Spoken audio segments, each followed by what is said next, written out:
Satima fellow Reconnect IT joins us this week to break down news from Ingram Micro and Pulseway, plus some fascinating discussion around cloud bundle strategies and leveraging LinkedIn to grow your business. Also, a special guest interview with Enable CEO John Pagliuca on their spinoff from SolarWinds and what's ahead for the company. It's ChannelPro Weekly, number 197, Large Fries Mentality. Hello and welcome to ChannelPro Weekly, episode 197. My name is Matt Whitlock, technology editor, online director, and your host of this fine program for folks like you. And you know you. You've known you a long time. You're the VAR, the MSP, the IT integrator, the IT consultant. Well, that's kind of what you do. I guess it's not all of what you are. You probably do other things than just work. Although I don't know, I talk to a lot of MSPs and they do a lot of work. So maybe that is all they do. I don't know, but you do that kind of stuff. If you do businessy things with other businesses around technology, servicing their technology needs, you are in the right place. If you are a sous chef at a fine French restaurant, you may not be in the right place, but we welcome you anyway because we have awesome guests like our guest host today, and we have a lot of fun. So you're gonna have a good time whether you're into all that technology stuff or not. Joining me this week and most weeks is the man of the hour here at ChannelPro, the guy who makes the trains run on time because we have something to do with trains, I suppose. Executive editor Rich Freeman. Welcome, Rich. Well, thank you, Matt. I've been totally ignoring the trains. Are there trains around? I've been useless with the trains. I thought you were like the conductor of the trains, or at least the scheduler of the trains. Or were you the little guy that walks up and down and like punches the tickets? Did you do that? Yeah. I think that's more me. It's train chaos at ChannelPro. Train chaos. Well, I'm glad you're here because last week you weren't here. You left me all alone. Although Eric and I think we did an okay job. But I got to tell you, Rich, it is not easy delivering the news and talking about the news the way you do. Like, you do it in such an expert way with the backstory, and you connect all the dots. And I fumbled my way through it as best I could. But I'm always happier when you're here doing that stuff because it makes it a lot easier. I totally hear that. Yep. And so you're on vacation. Where did you go? What'd you do? So I was broadly speaking, I was in the Bay Area. So the main agenda, I went down there because I have friends in that area I have not seen in 2 years. Thank you very much, COVID. And I wanted to go visit them. So I spent some time in I was kind of staying in Santa Rosa, which is like right where the Sonoma and Russian River valleys meet. So spent some time with friends there, did some wine tasting, and then I went into San Francisco for a few days and spent some time with friends there. It was great. Well, it sounds like a lot of fun. You got a lot of rest and relaxation, or was it more on the go all the time? By my standards, it was a little bit more on the go. So normally, when I'm flying 100,000 miles a year and I go on vacation, I want to stop moving. So I'll just go someplace, preferably with a beach or a pool, and I will just sit there for a week, and that feels great. But in this case, like I was saying, I was kind of moving around. I wanted to see friends and do stuff with them. So it was a little different for me, but it was good. Well, I'm glad you had a great time, and glad that you're back here to do this with me this week. But Rich, we're not alone. We've got an awesome, fabulous guest host returning for the second time to take another stab at it. We're really excited to have her here. She's the co-founder and vice president of marketing at Iconic IT, a highly successful MSP with locations in New York, Texas, Kansas, Colorado, Florida. She speaks a lot of events and educational institutions on a wide variety of topics, and is also a decorated technologist. She's the 2018 Athena Award finalist, as well as the 2015 Rochester Small Business Person of the Year. It's amazing all of these things that she is, but most importantly, she's just a fabulous person. Please welcome Satima Fowler.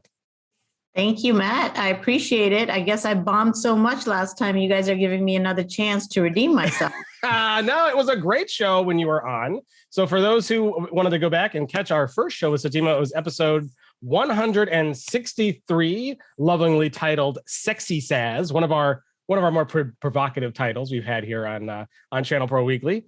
And that was, when did we record that? That was October of last year. So it's been a little less than a year since you've been on. So, Satima, what have you been up to the last year? Well, I want to introduce a concept of Zoom camera stealing is a new thing.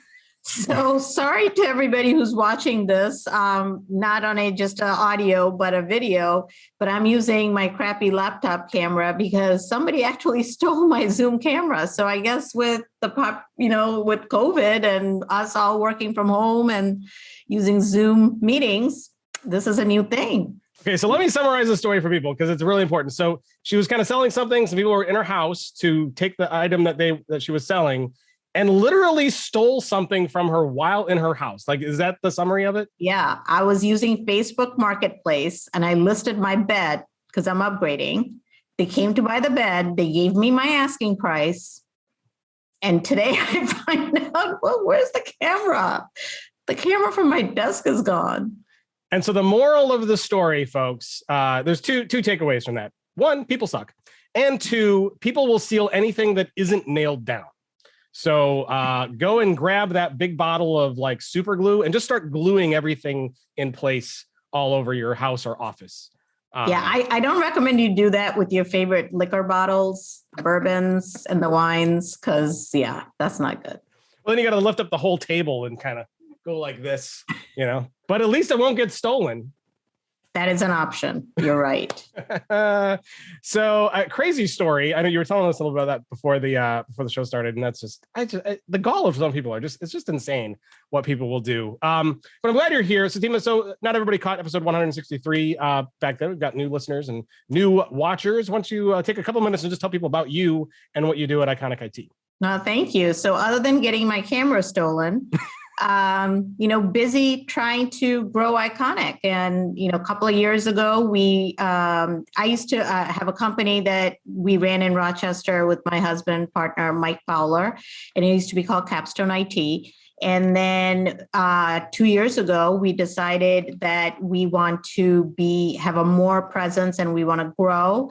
And so we grew our Capstone to about 6.3 million.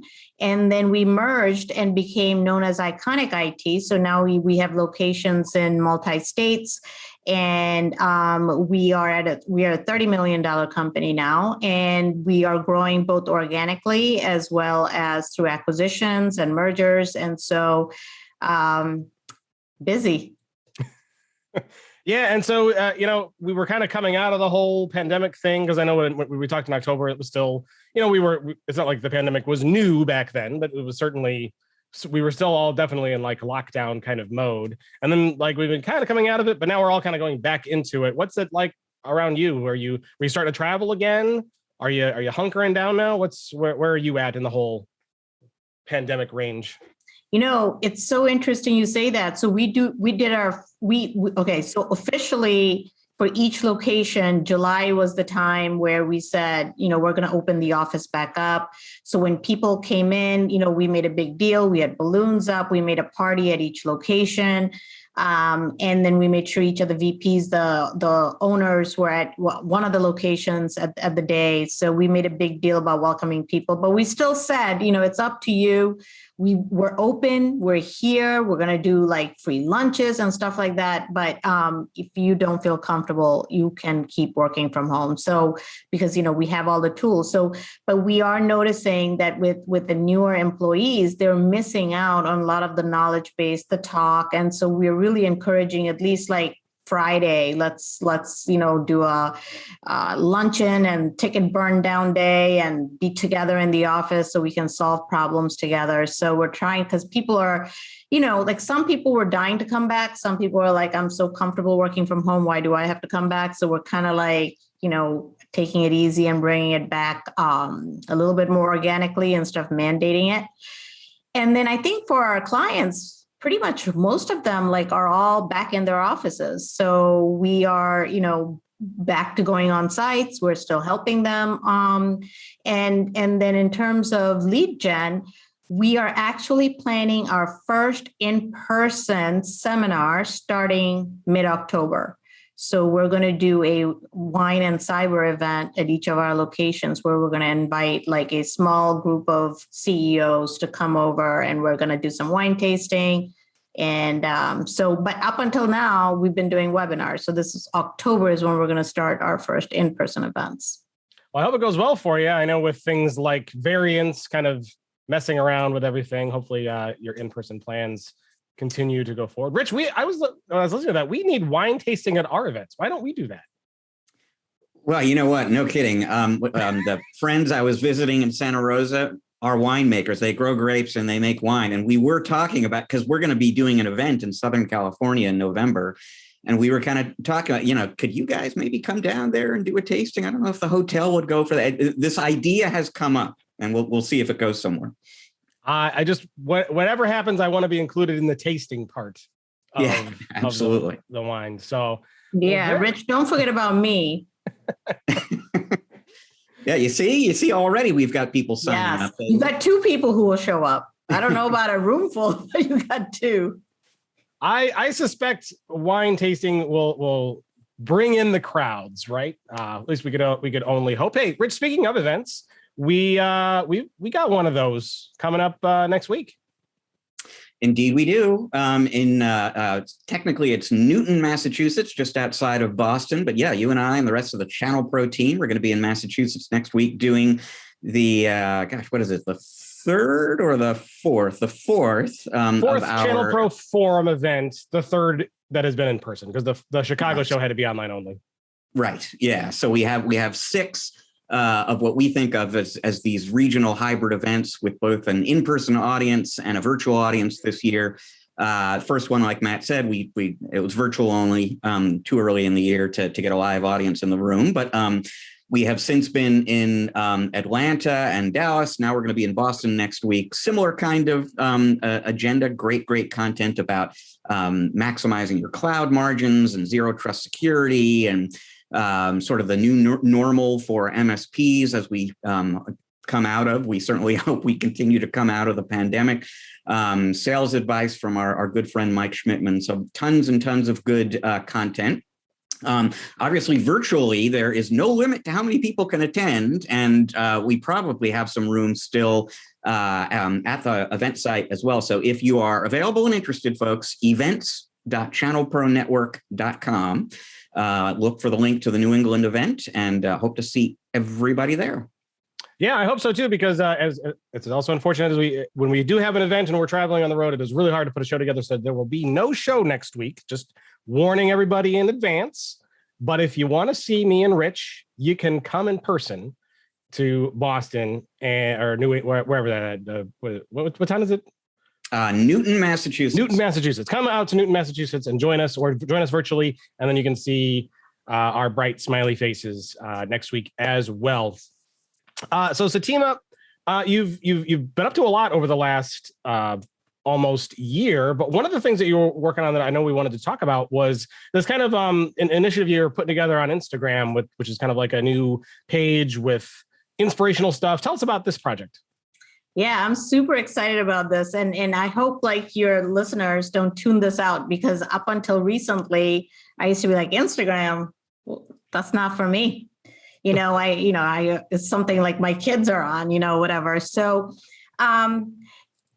let me just kind of like, Instagram is the tool, but let me kind of like just kind of say, why this came about. So when we first started the MSP, I was seeking out everybody I could, listening to shows like this, trying to learn what I can to figure out how to grow the MSP, how to operations wise, tools wise, anything I can get, any advice. I was in this learning mode, whoever would share anything with me.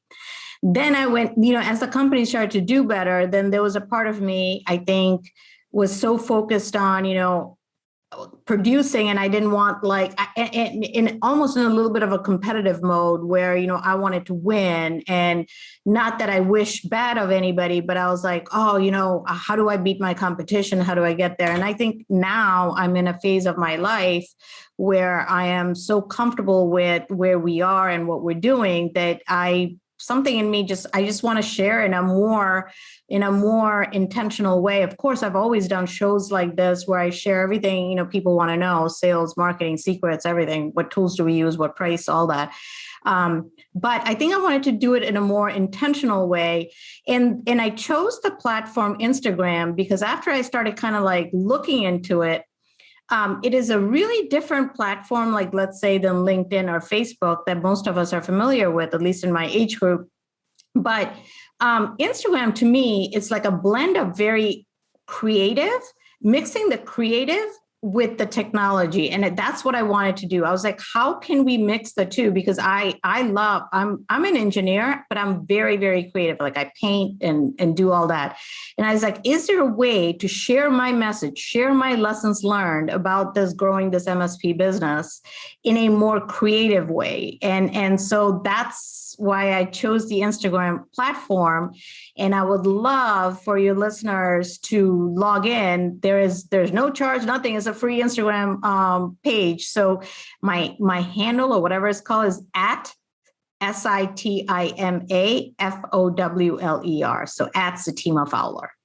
So if you don't have an Instagram account, check it out, create it. It is really kind of cool. It's taking like beauty and creativeness, and I'm trying to connect technology with that. So hopefully people like it and get inspired by my lessons. And we will obviously link to that as well from the show notes for this episode, so that people can get there that way. And I'm looking at it now, and there are posts on here about how do I close more deals, getting employees back to the office. There was one post, though, near the top as I was scrolling down that jumped out at me because it directly alludes to an article you wrote for ChannelPro October of last year. And it's a story that I love, honestly, think about all the time. And I'll just set up what it says on this picture here, and then you can kind of explain the context for it. And so there's a picture of fries, and the headline says, "You can have the large fries." Tell folks a little bit about where that comes from. Yeah, so that comes from, when I first came to this country as an immigrant, and you'll also see a post of lessons, how to think like an immigrant. Obviously everybody has their own stories. My story is that when I came to this country as an immigrant, we were extremely poor. My parents didn't have much money, but one of the big things is once every Saturday, when we went grocery shopping together as a family, we also stopped at McDonald's for lunch.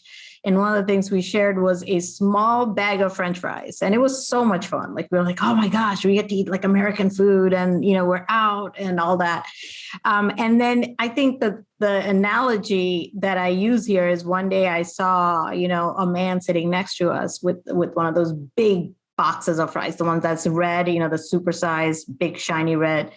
And something inside of me just changed, like, oh my gosh, look at the possibility, look at the abundantness there is. I don't have to be constricted or limited to what I know now. My reality doesn't have to define my future. And there is a whole abundant world out there.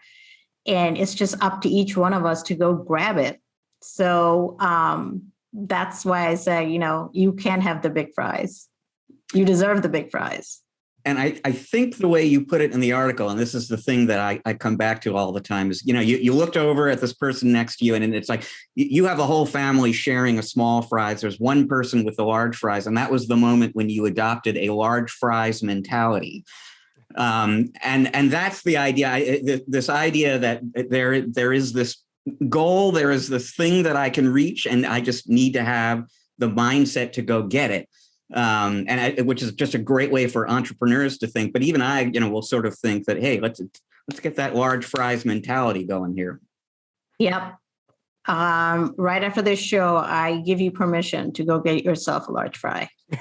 Of course, you can't have the large fries every day, because that'd be a lot of cholesterol and a lot of salt. So, That's enjoy McDonald's fries in moderation for your own health. Yes. But for everything else, go get it. Yeah. I think we all have self-limiting beliefs, and that's exactly it. So much of it we just put on ourselves, and sometimes it's not even self-limiting beliefs that you put on yourself. Is just your surrounding, you could say, your upbringing, the limitations. Some people say I'm too fat, I'm too skinny, I'm poor, but it is still an abundant world, and you create what you want. So go for it. Very cool. Love it. It is a great lesson. There's a lot of other little cool posts here that I suggest people to check out. So we got the link up at the show notes page for episode 197 at channelpronetwork.com. Go there and grab that.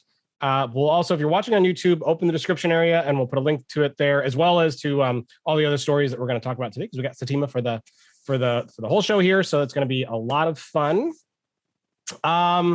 So Rich, why don't we go ahead and pivot there and say thank you again for Satima for joining us. And why don't we get to our first story? And that is a story about Ingram Micro. Rich, tell us what's going on with Ingram Micro today. So, you were talking about like setting the stage and the backstory. Let me give you the backstory on this before I announce or explain what they announced this week. So early this year, Ingram Micro, a huge distributor, obviously, but they have a very big cloud business. It's a sort of a key differentiator for them. They made the blockbuster announcement that they had purchased a PSA company, Harmony Business Systems. And at the time it was like, well, gosh, are they getting in the PSA market? Are they going to be competing with ConnectWise and so on? Not the intention at all. They have actually for years and years have been not only building out a very extensive menu catalog of cloud solutions that you can source from them, but a whole infrastructure around that to allow you to orchestrate and bundle and provision and really run a cloud business via their cloud platform. And if you're going to run a cloud business of any kind, or really an IT business of any kind that involves, recurring fees and service tickets and all that other stuff, you need PSA. And so they went out and they bought a PSA product, which is still available to MSPs independently, but they've been sort of building that into their cloud platform, which they call Cloud Blue, over the course of the year. So a few months ago, actually, when they announced that they had purchased Harmony, they also announced that what they are calling Cloud Blue PSA is now available. A few months ago, they announced that they were also going to be introducing what they're calling Cloud Blue Rev. Rev is short for revenue. Cloud Blue Rev is basically a revenue management tool. It helps with quoting and provisioning and billing and reconciling your cloud income against expenses. It's sort of, think of it as a stripped down version of Cloud Blue PSA, a simpler, smaller version of that full-blown PSA for companies that maybe have a PSA or don't feel they want or need all of the capabilities a PSA provides.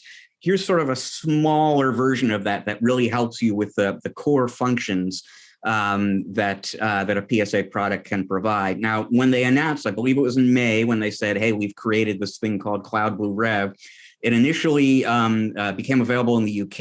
It's become available in Germany and the Benelux countries since then.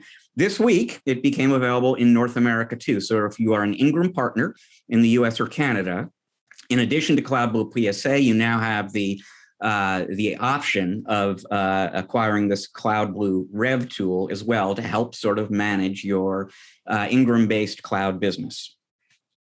So this is the small fry approach to PSA as opposed to the large fry approach to PSA. In a matter of speaking, I guess, because you have the option of, starting with the smaller fries. And then if you want to go full blown PSA and add in lead gen and ticketing and all the other things PSAs do, you can do that later on. So what does it mean to go? So I'll ask the question, and then Satima, I want to get your thoughts on this too. Why would you not just go full blown PSA if you're inevitably going to grow into that anyway? It seems like why start limited when you can just have it all up front? What's the goal? Yeah, I mean, I think the biggest thing is integration. Like if things bolt on, like if other things work with this program, then I think it has a lot of merit. And, I think ConnectWise can be very cost prohibitive for some folks, and it may not be right for everybody. I mean, we need tools. Every MSP is different and where they are. So I think as long as it integrates with other popular programs that are out there and brings it all together, then I think it's worth a look. Rich, your thoughts? Yeah, I mean, I think I guess there are two potential reasons why somebody might want to just go with Cloud Blue Rev as opposed to the full blown. Well, three, right? So one might be cost differences. Maybe they don't want to invest in the full-blown PSA. Another reason might be that they have a full-blown PSA and they, a tool that helps them manage the Ingram piece of their business a little bit more efficiently. And like Satima was saying, and this particular product, Cloud Blue Rev, actually really just kind of integrates with the Ingram platform, their cloud marketplace, and their Ingram Micro online solution. But if you've got a PSA that's doing everything else and you really just want something to kind of help you run your Ingram business a little bit better, then that would be attractive as well. And then I guess the third thing would just be if you are at an early stage in your journey into the cloud, and just starting to build your cloud service provider business, that complete PSA package might feel a little intimidating or overwhelming. And okay, here's something that's a little bit easier to get started with and digest. Well, and you mentioned we didn't really talk about specifics and costs. I would assume this is significantly cheaper than like a big PSA, right? Yeah, and I don't know the exact price points, but yes, it's obviously Ingram does not want price to be a big barrier to entry on either the PSA or the Rev product. Interesting. Now, do they have any like cross promotional marketing initiatives with Hewlett Packard Enterprise so they can have like the cloud blue over the green lake? No, but that's a good idea. Is there anyone else that we need to mix into that? Any other color product name we're forgetting? Yeah, Satima, do you know of any other color names that anybody else is using? We got to get more companies on board with this. Garnet. Garnet is like a dark red. I don't know. There we go. We can get some dark red in there. We got the blue, we got the green, we got the red. We got the mixings for all the colors right there. So Rich, it's a rainbow of opportunity. This makes no sense whatsoever, does it? But I'm gonna keep going down this path until somebody stops me. Or you hit a concrete wall. And there we smacked it right there. How about that? All right, Rich, good story. We'll link to that if anybody else is interested to read. There's a lot more details in here about the Cloud Blue Rev, and that's revenue, not Rev like vroom vroom. You can go and read that story and check that out. But they're not the only one in the news this week. Pulseway is also in the news. They've done something that, well, McDonald's has also done something around self-serve. This is just the McDonald's show today, I guess. Rich, what are they doing? So what they have done this way, and so for folks in the audience who maybe aren't familiar with Pulseway, they are in the same business as ConnectWise and Kaseya and Datto and Enable. They are in the managed services line of business software business, and they have an RMM and a PSA and their big calling cards. It's all really, really sort of cloud first, mobile first.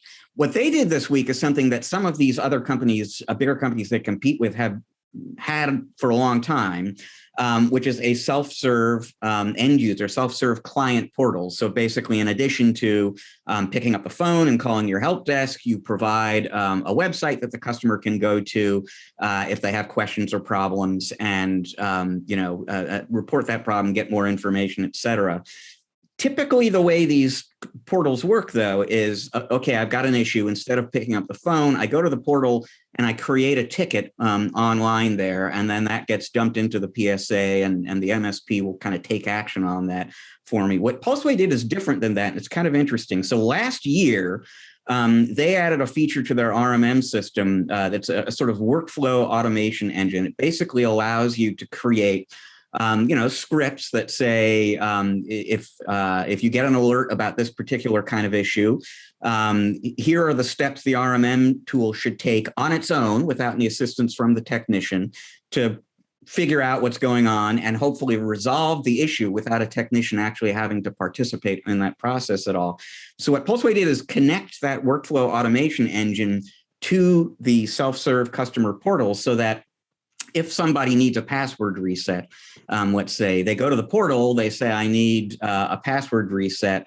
And when they click the button or whatever, indicating that, they're setting off one of those workflow automation scripts which is interactive. It's going to start asking them questions of, what's the problem and so on. And based on the answers that it gets, it will actually go and fix the problem for them. So the customer isn't creating a ticket that a technician then has to deal with. Ideally, depending on how complex the problem is, the portal is actually fixing the problem for the customer and freeing up time for the technicians to do other more important, more strategic, higher value kind of work. Now, if the customer goes essentially all the way through the script and the portal is not actually able to fix the problem, the portal will then hand them off automatically to a technician. It will also pass along a transcript of all the communication between the customer and the portal, so that the customer doesn't have to retell their whole story all over again to the technician. The technician will see everything that has happened to that point. And then optionally, if the MSP wants, they can also put a button on the portal. If a customer just wants to kind of skip ahead to that last step and talk to a technician, click this button and we'll dump you off to a technician immediately. But the hope is that the tool is taking care of these sort of rote tasks, printer problem, password reset, that suck up a lot of time, so that they're getting a faster response time to their problem. They're happier, and you have more productivity, more time for higher value tasks.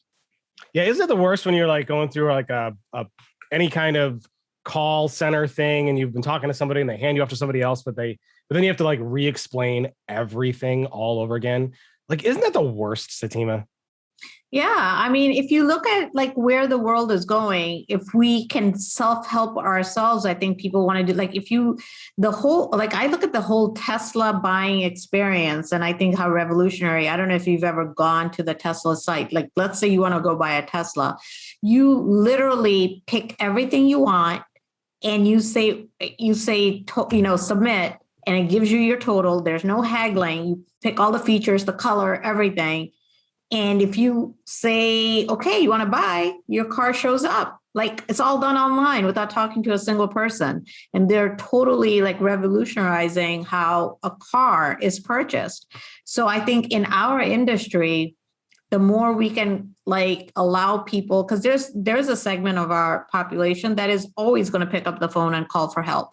And that's fine. But there's a lot that don't want to really talk to anybody. They kind of just want to do it on their own and get back to business. And so I think if this tool looks, it sounds really amazing.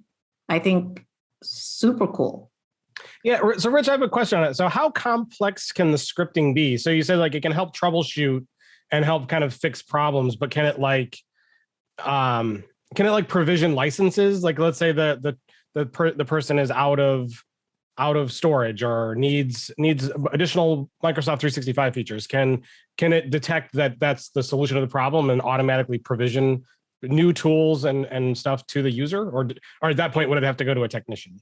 In that specific example, I don't know. I guess the answer is, and there may be additional constraints beyond this as well, but I would think that the key to the answer is the task scriptable? Is it something? Is there a way, an automated way to interact with, like Microsoft in that case, to provision another M365 license? Is there a way to do that in an automated fashion? Then you can probably do it through this tool. So yeah, I don't know a lot about what is or is not within bounds, but it's not 3 or 4 really, really obvious things that you can handle.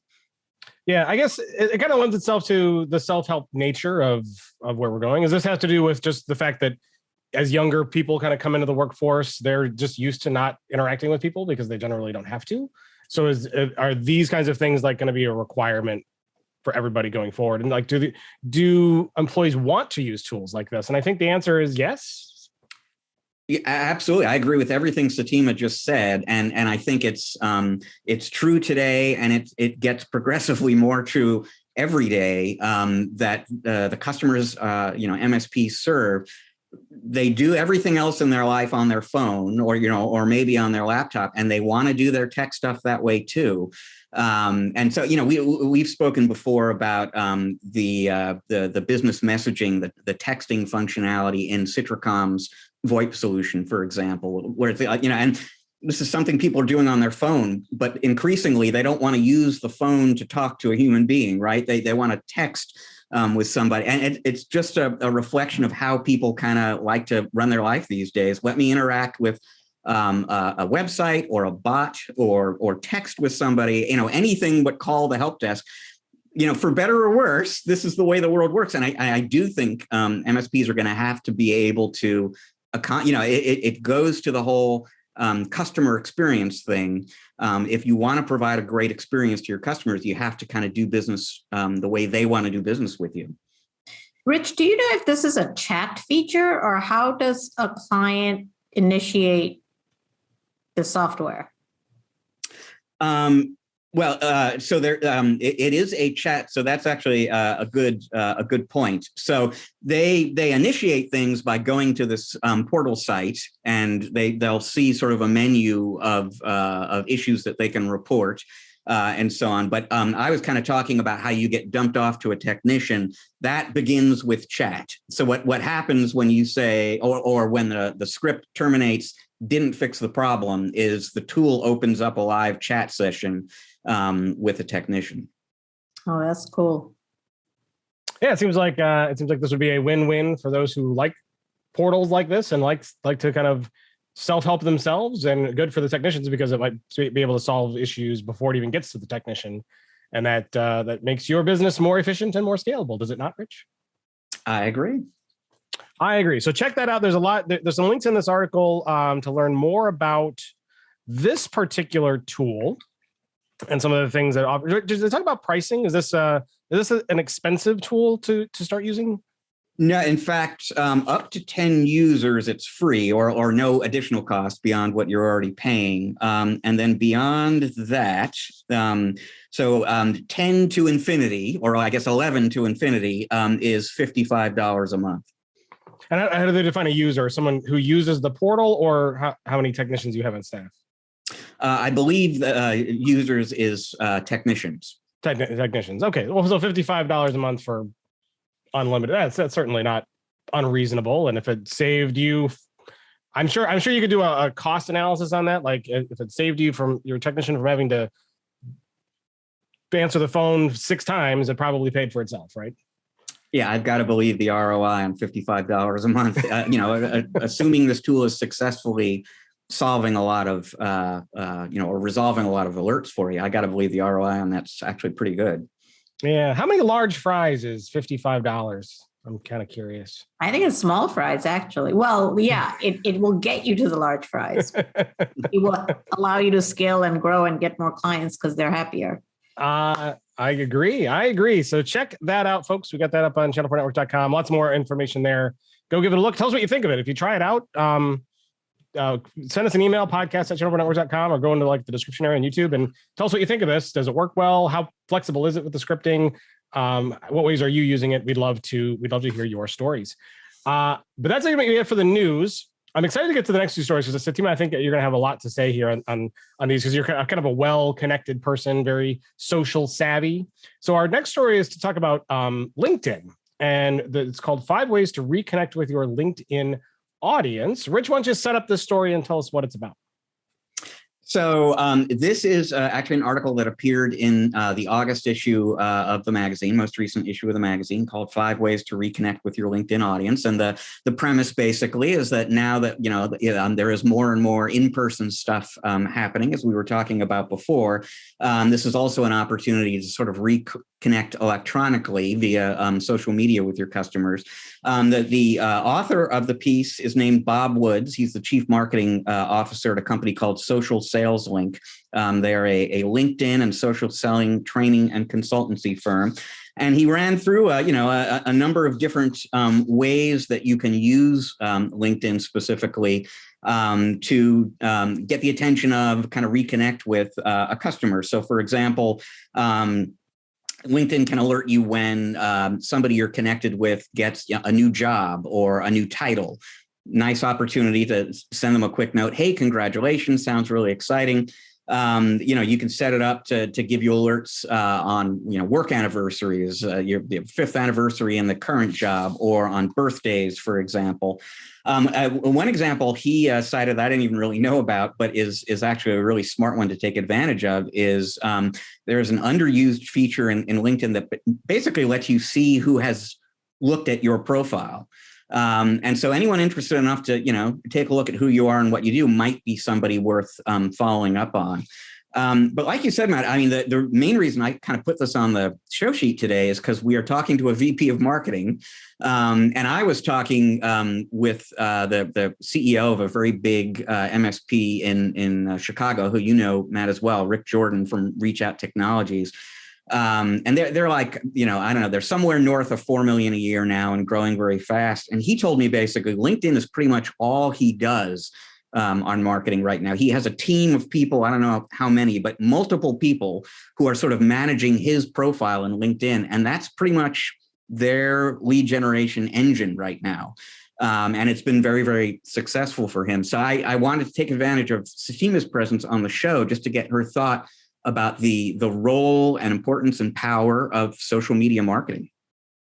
Yeah, I think LinkedIn for the business client is probably the best platform. And I think, everything is a time suck. Social media takes a lot of time. I mean, it's easy, but it takes a little time. So if you're going to kind of like chunk this up as a daily routine, I would say do 5 connections and reach out, look at 5 people and then, and comment or respond or something, because if you don't have a lot of time, and if you do 5 every day, at the end of the week, you've done this, with 25 people.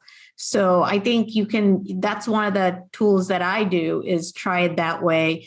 And then I love the free stuff, because those are easy ways to connect and be on top. And even if you just like a post, it lets that person know that you like the post. So they will see your name, even if you don't comment. But I think commenting with something meaningful is better. But if you don't have time, even if you like it, you will. And the other thing that I don't know if a lot of people know about that we use, which is the paid sponsored ads, which is really cool. And LinkedIn is very economical at this point. I mean, they may raise their price after it becomes popular, but you can basically put your ideal customer list and upload it to LinkedIn, and LinkedIn will show your message if you're having, let's say, a webinar coming up or a seminar and you want to promote it just to that list. It will try to find how many of those people have LinkedIn accounts and it will show it to them. And it's like pennies on the dollar how much LinkedIn charges. And that is something I definitely think people should just set up. And if it's not a webinar where there's a due date, end date, if it's just to like your contact us page, or let's say a network security assessment page, you can just keep it running. You can keep it running all the time. So that's another tool I would recommend. How big a role do processes like that, investments like that, play in marketing at Iconic? Is this something sort of an also that we do, but we rely chiefly on some other things, or is this becoming a really core way that you find new business? So I love multimedia type of campaigns. So when we run a campaign, I love doing we use HubSpot for the email automation piece. So there's a lot of, where the whole concept of HubSpot and inbound is you build something super attractive, and then it's like bees being attracted to the honeypot. And then they come, they download something. And depending on what they downloaded, you have a sequence of follow-ups already set up in HubSpot. So you're using automation to try to help you do some of this. So if somebody is interested, let's say in a VoIP phone, I don't want to send them a bunch of emails about security. But if they download something like my 9-point checklist on cybersecurity, obviously, then I want to send them security stuff. So it kind of depends on what is the asset that the person is downloading, and then set up, the proper engagement, because not everybody's ready to buy on the first day. You have to build a trust. And LinkedIn, Facebook, these are just another ways to build the trust in front of those people. So you can, like I said, grab that email because they downloaded something of value that you provided on your website. Now, if you upload that to like a Facebook ad or a LinkedIn ad, they'll see your messages again. But I think finding potential prospects on LinkedIn is awesome. So if you do the search tool and you put in the job functions in a 25-mile radius of, let's say, your city where you serve, it will give you the list. And usually it will tell you the employee size at that organization.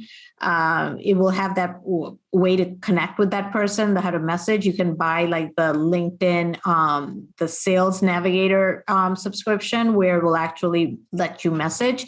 And for whatever reason, LinkedIn has figured this out. If you message somebody, it will get to their inbox way more than if you send it, it might get caught in a spam filter. So that's the other advantage of doing the LinkedIn messaging. Yeah, it's so hard to do email marketing these days, particularly because like spam filters are so good at catching a lot of that kind of stuff that you're almost like using it as a third-party tool, just to get messages through more easily, right? It seems like a big advantage. I agree. That's why you can't count just on email. So we are still, believe it or not, the old school way too. We will also send a mail piece, like a mailer. And then, of course, if you can add a phone call to that mix, then you really start to see the conversion happen. So I would say, finding lists, doing the touches on LinkedIn is super important. I think the only thing you have to be careful about is that if you're not being genuine, because if you look at your own LinkedIn, like I looked at my own LinkedIn, there's so many sales solicitations in there that I just stopped looking. And so you got to think your target business owner client is also facing the same thing. They're having millions of salespeople, messaging them.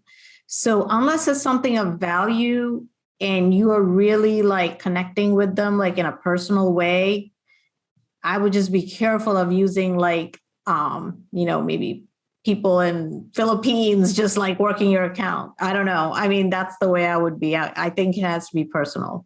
So it takes time. I mean, social media, unfortunately, takes time. It does. It's interesting you say that because I've noticed too, I don't pay a lot of attention to the socials, mostly because of all the noise, because there is just so much noise and spam. And what would be some of the strategies, as you said, to kind of get through? How do you get through at not being noise? Like, how do you be genuine? Like, what can you do that'll get noticed and not ignored? So I love like, if somebody posts, like, let's say, we're so excited, our company just got listed in, the Inc. 5000 list, such and such. So you might, if you know the company, great. If you know the person, great. If you don't, look up a little bit about the company and see if you can be a connector for that person. Like, so you reply back to that message, you congratulate them for their achievement. And if there's something about that industry that you can help them with, or a person who might be able to like be a good connector for them, put that extra line in. That's what I do. I've built sales. I have never made a cold call in my life. I've also done like, LinkedIn and in-person kind of connector. I look for how I can bring 2 or 3 people together who have a common interest in, to grow their, help each other with their business. And I'll just do that. And so people find that genuine because I'm not trying to sell my services. I'm just helping them with their business. So I think there's a time and place where you ask for the business, but first you got to be helpful and have more of a collaboration. I think those are the ones that will get noticed. The ones that, my gosh, if I log into my LinkedIn now, there'll be a humongous slew of people that want to sell me their services. I don't have time to go through those. It's funny. I just looked at mine and yeah, it's like a whole list of messages on the side. It's mostly spam. Yeah. Yeah. It's gotta be difficult. And I have to imagine everyone's very cautious these days on people they don't know in social networks, because there's, from a security perspective, I mean, everyone is trying to phish everybody. And it seems like that would, social networking is another vector for those kinds of attacks. So how do you try to like not look like a nefarious person? Yeah, that That is a good question. So many of my MSP colleagues don't even have a social media account for that reason. They want to be very incognito and not have a presence. I don't know. Like for me, I know it has helped my business so much. Like when I share business tips on Facebook, and a lot of my clients, I friend them on Facebook, like soon as they come on, because I feel like I use my Facebook account for building a brand, like I want to be known of as a thought leader. So I always put stuff out there that helps the business owner connect, like that's my thing. And I've grown my business on it. So, but I know there's people that will not, many of my colleagues will not get a social media account. Yeah, and it makes it harder to reach them. So you mentioned Facebook, and I know we're talking most about LinkedIn here with this particular story, but do you have different approaches for the various social networks? And like of all of the social networks, like it seems like LinkedIn is a good one to use right now, if anything, because it's still reasonably cost efficient to do so. Are there other social networks that you choose to ignore or engage on versus just these? And what's your approach on those? Yeah, I think if you're selling to other business owners, I think Facebook and LinkedIn, I would say go with LinkedIn. That's if you're going to invest some time in any social media, I would say focus on LinkedIn. I think because of the pandemic, people were so much on like social media that I think Facebook sponsorship ads and sponsored ads and stuff really took off. I mean, Facebook is doing phenomenal with their paid posts. I don't know what it does for MSPs. I know for other type of verticals, it is working. I don't know about MSPs. So I would say for MSPs, stick to LinkedIn if you're going to focus some time. And of course, the exception is my Instagram account. So join me on @SatimaFowler, because I'm going to inspire you with some cool ways. And you know what? The other thing is, it's not just business. So what you'll see on my post is, unless you're operating at your best self, so you'll see me talking, because I'm a big proponent of eating like the right foods and where you don't get that afternoon like fog and like all that. I feel makes you the best person, best business owner, best, parent, spouse, like all of that. So my site is the exception. You need to get an Instagram account so you can be your best self possible. And what about TikTok? What about Pinterest? What about Reddit? What about all of those other ones, Satima? How can you be on all of them at once? Well, I would say the other one that has like got my curiosity is Clubhouse. So like if you guys got your own Clubhouse account, and this podcast that we're doing right now could be on Clubhouse. The difference between a podcast, a recorded podcast, and Clubhouse is that Clubhouse is a live chat room. Somebody can come in and go.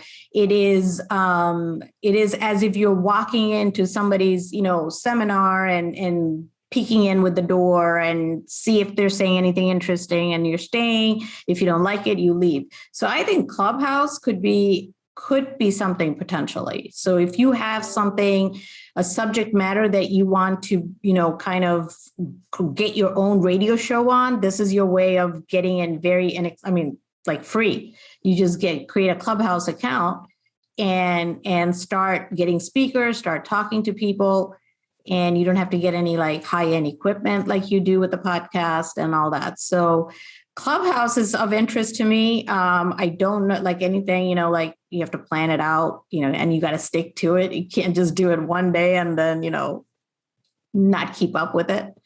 That is, I'm going to pause you there, because that's an important part about social networking strategies that doesn't always get noticed, is that it's almost worse to start and then not, and start and then stop. So like, there's a million social networks. There's a million things you can do on them, but like, be careful how much you bite off, because if you bite off more than you can chew, it can almost be worse for you if you stop. Yeah, I agree. I think TikTok, if you look hard, I think I told my daughter, she better not have tagged me, but I think I did a dance with my daughter. and which is tagged on TikTok. So that's about all I've done with TikTok. I love Reddit. So Reddit is fantastic, but you have to find, Reddit is like, any question somebody has, you respond back to it with a thoughtful answer, and you can engage. So, if you can find your community and you get engaged in it and help people, that's another way you could get recognition. Love it. All good stuff. We could probably talk about social networks and stuff forever because there's so many of them and so many different ways to try and leverage them, but it's really insightful stuff. And folks, I hope you go and check out this article about LinkedIn. It gives you some example posts that you can use if you're trying to respond to a work anniversary or whatever. So go and check that out, and maybe it'll help you to hone your strategy for social. We got one more story we want to get to, and I don't want to let the show go too long. So let's get to this one. And it's an article that's called Cloud Bundles Mean Business. And I guess you could, depending on how you read that, it could make it sound like businesses are mean, like cloud bundles mean business. Or it means that you should use cloud bundles in your business. Rich, which one is it? Are we talking about mean businesses or nice businesses with cloud bundles? Yeah, no, we got a lot of letters from readers wanting to know, how do I make my cloud bundles meaner, nastier? No, actually, we're talking about, how to get serious about your cloud bundles, because, and I mean, that the cloud bundle concept, I think, is not a new one anymore to anyone who's listening or watching right now. I mean, the idea that if you're just kind of selling, Microsoft 365 on its own, you're going to, collect this meager little margin. So the thing you want to do is layer in security and BDR and other sort of surrounding services, sell it to the customer as a bundle, one price, monthly, and then the blended margin on all those products is actually pretty good. So this article isn't really about that concept. This article is more, we went out and spoke to people who really kind of specialize in cloud computing, like Eric Long, for example, who is, he's been our co-host multiple times, was on the show just a few episodes ago, and kind of talked to them about some of their tricks and tips for doing bundles really effectively. And so one of the people we spoke to was kind of talking about how if you're trying to decide how big or small a cloud bundle should be, his inclination is to, as he put it, over deliver, to put lots in the bundle, and just exceed expectations on the customer's part, even if they don't necessarily need everything in there. He's found that to be successful. We spoke to folks who were kind of saying, put some thought into what you do include in a bundle, because it's a bad idea to change the contents of the bundles a lot. So, I mean, if you're kind of changing vendors all the time, that can have an impact on profits, but it can also have a sort of perception impact on the customer. If you keep swapping vendors out and they're starting to wonder, well, why did you set me up with the wrong guy last time? So find people you have confidence in and kind of stick with them. Another thing, and it's interesting, this sounds so obvious, and it is in terms of some things that MSPs do, but I haven't actually heard this as often in terms of cloud bundles. When MSPs are selling, like endpoint management services, it is totally standard to have bundles and to offer multiple tiers, the bronze, silver, gold, platinum kind of thing. You can do that with cloud bundles as well. So you can have different levels or different packages of cloud bundles. And, there are two schools of thought, I think, on that. This isn't from the article. This is just from conversations I've had with experts in the field. There are a lot of people who say what you want to do is set up three tiers of whatever it is, the cloud bundle, knowing that most of your customers are going to buy the one in the middle. So make sure you've really got the margin optimized on that one in the middle. But our good friend, Carl Pagliuca, I believe, would tell us that what you really want to do is offer the three bundles, but look for the customers who will pick the top tier. Like the customers you most want in your business are the ones who are willing to pay for the best package, as opposed to, kind of coming into the middle. But in any event, tiers, multiple cloud bundle options is another good idea to consider. Yeah, interesting. So the tiering thing, there's a lot in here, and I don't want to spend too long on it because it's just so much to get into. But the tiering up the thing seems always interesting to me and maybe dangerous because like, where do you cut back in a tier, right? Like you certainly don't want to cut back in security. So whatever bundle you put together should be high security. But where else can you cut? No, it's a great question. I mean, Satima, does Iconic does it have cloud bundles? But I mean, do you use tiers? I think the cloud bundle concept, this is actually the first time I'm hearing it. So I'm very intrigued. And so I got to look this up. No, I'm just kidding. No, I think bundles is something that this industry, the MSP industry has had for a long time, like you said, the tiers of managed services. And I think the difference between each tiers is that usually the high-end tiers has more value-added services bundled with it rather than the product or licenses. I think the basic security licenses probably should be in every single package, like you said, Matt.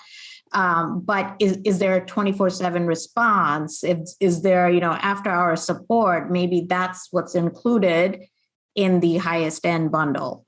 So that's what I'm thinking without knowing much more about the cloud bundle. No, that makes a ton of sense. And it also raises an important point that I really didn't touch on there, which is that, including these other products in the bundle will deliver a blended margin that is going to be better than just, Office 365 or whatever on its own. But the services that you bundle in are where the real margin is going to come from on something like this. Yeah. Go ahead, Satima. I don't want to. No, that's exactly it. So, in our bundle, in a normal managed services bundle, the lowest end, has like our tools. It's more of a tools package, the tools, the licenses, and all that. And the middle one has a little bit more, around the type of backup, and then of course the service is all inclusive type of service, and then the highest one has, the whole disaster recovery piece, policies and, compliance type security. So it's just, I guess you got to figure out who's your customer and then design a plan that fits that customer. Is there a customer that is looking for more than your current cloud package? And if so, what are they looking for? And then I guess that's what I would include in the bundles.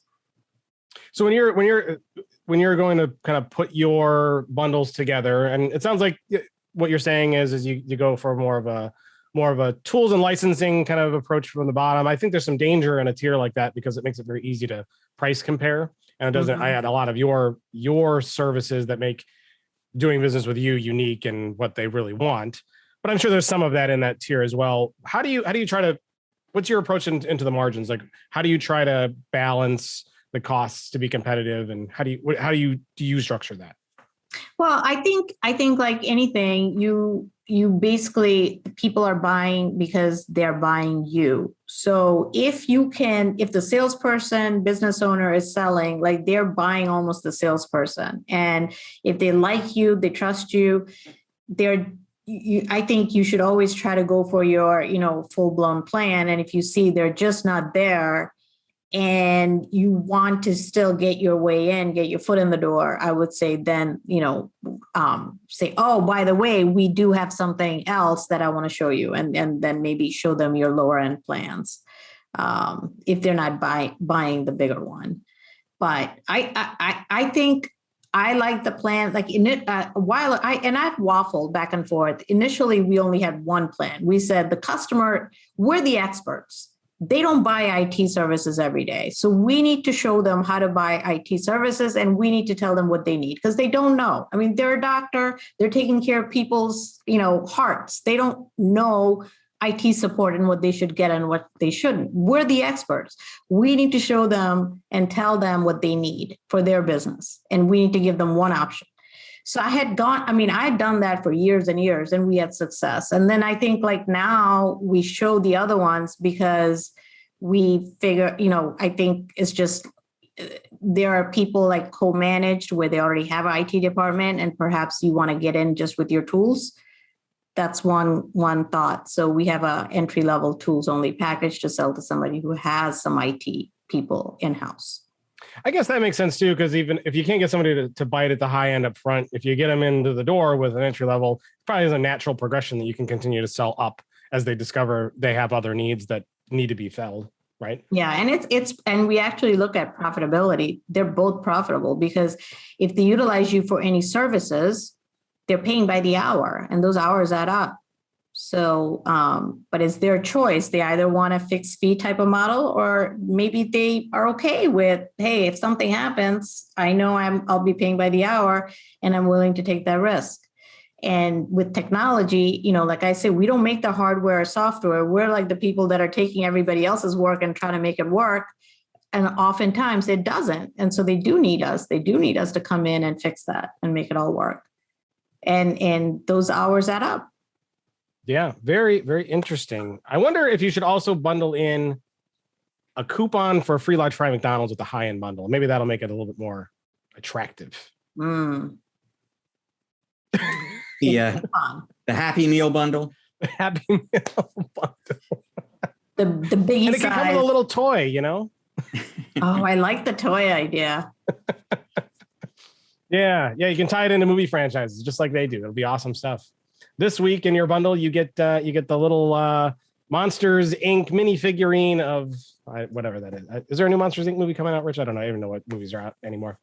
Yeah, it sounds like all good stuff. Very, very interesting. We want to move the show forward. I'm excited. We've got a really great interview coming up with John Pagliuca, the president and CEO of Enable. We'll talk about their spinoff, about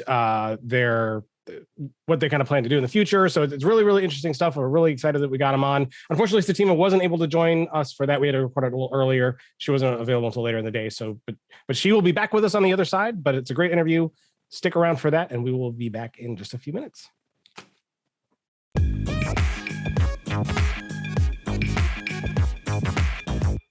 And everyone, welcome back to part 2 here of ChannelPro Weekly. In 2013, SolarWinds bought RMM pioneer Enable and changed its name and ran it as SolarWinds MSP for some time after. Now, just recently, SolarWinds spun off that business and went public, changing its name back to Enable in the process. What does all that mean for partners? And what does Enable plan to do with all that IPO money to keep its RMM software and partners safe? Well, there's no one better to discuss that than John Pagliuca, CEO of Enable, and he's here to do just that. Welcome, John.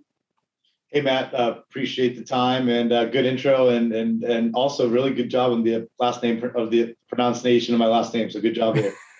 Well, fortunately, this is not your first time joining us, if I remember correctly. So I had a little practice last time, and it kind of got seared into my memory on how to properly pronounce it. But it's great to have you back, by the way. Thanks for joining us again.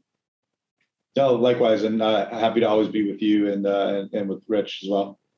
Excellent stuff. So for those who maybe missed our previous interview with you, why don't you tell folks a little bit about you and kind of what your role is at the newly renamed, I guess, Enable? Yeah, sure. So John Pagliuca, as you so articulated earlier, CEO of the Enable business. I've been part of this thing, and I'll explain what that is, really for the last 8 years. And I came on board 8 years ago as part of, for those of you that are in the channel long enough, remember the GFI days when we were back known as Hound Dog, and then GFI Max, and then Logic Now, where I was the CFO and really helped run the operations and strategy there. And when you mentioned earlier, SolarWinds acquired Enable back in 2013. They saw the power of the channel back in 2013. They really saw that momentum again in 2016.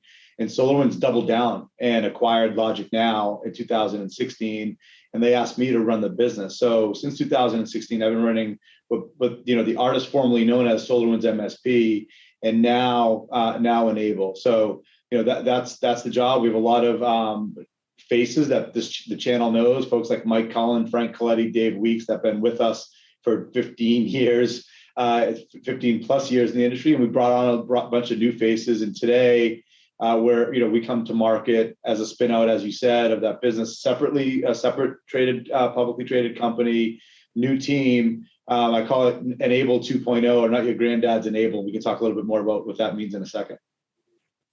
It must have been a pretty crazy year, I would say, over there for you guys. What has it been like going through the IPO and a spinoff all at the same time and rebranding? It's so much change at once. What has that been like there? You know, I look back on the last 12 months, and I'm really proud of what we have 1,300 people at Enable, folks from all over the globe. And even those folks at SolarWinds that helped with the spin, I'm quite proud of the foundational layer. I look at 2021 as really putting this foundational layer under the business. We rebranded in March, the new name. We got our new colors and logo that I'm happy to show off here. You know, that purple and black. And with that, we put a bunch of new infrastructure, new security team. We brought in a new chief security officer, brought in a new leadership team, new infrastructure. So a lot of new investment, but that same promise, that same commitment, and that is we're here every day to empower MSPs. So I look at 21 as really setting that foundational layer. Now we'll be, as part of the spin, we'll be investing, bringing in some of that money that we bring in as part of that spin to invest it back into our partners. So now that we have that foundational layer, now we can start accelerating this business and accelerating the journey for our partners. So there was the rebranding is all part of this, and you kind of settled back on a name that it used to be a long time ago. What were there any other options on the table, or did you say, you know what, it was a good name then, it's a good name now, or why not come up with something new and totally different? Sure. It was a hot topic, hot question for many months. You know, the truth is, and I'm happy to share this with our MSP partners in the community, we brought in an agency that was really world renowned for helping us come up with the name. And we went through a process. We talked to partners, we talked to our employees, we talked to others in the ecosystem, and we kept going back to the vision and mission. And we started with the name of about 35 names. One of those names was Enable. It was always in the mix. And as we went through and culled that list down, the name that kept popping up to the top of the list that really embodies our vision and mission was Enable. I wouldn't lie if I told you it was one of my early favorites.